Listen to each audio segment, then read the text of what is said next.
ബ്രേക്ക്ഫാസ്റ്റിനായിട്ട് നമുക്ക് പുട്ടും സാമ്പാറാണ്. ഇന്നലെ ഉണ്ടാക്കിയ സാമ്പാറാണ് ഭയങ്കര ഇഷ്ടം. തലേ ദിവസത്തെ സാമ്പാർ ചൂടാക്കിയിട്ടിന്ന് കഴിക്കുമ്പോൾ നല്ല സാമ്പാറിന് ഒന്നുകൂടെ നല്ല ടേസ്റ്റ് കൂടിയിട്ടുണ്ട്. അപ്പോൾ പുട്ടും സാമ്പാറും ചിക്കൻ കറീനേക്കാളും ഇഷ്ടമാക്കി സാമ്പാർ കൂട്ടി കഴിക്കാൻ. ഇന്നലത്തെ സാമ്പാർ അടിപൊളി കോംബോ ആണ്.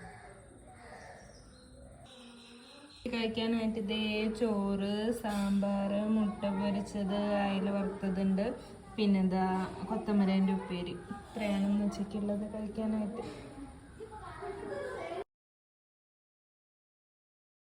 പിന്നെന്താ വൈകുന്നേരം ചായ കുടിക്കായിരുന്നു. അപ്പോൾ അതാ വൈകുന്നേരം വന്നാൽ 7 മണിയൊക്കെ ഇവിടെ ചായ കുടിക്കുക. കസ്റ്റാർഡ് ആപ്പിൾ ഉണ്ടായിരുന്നു, പപ്പായ ഉണ്ടായിരുന്നു.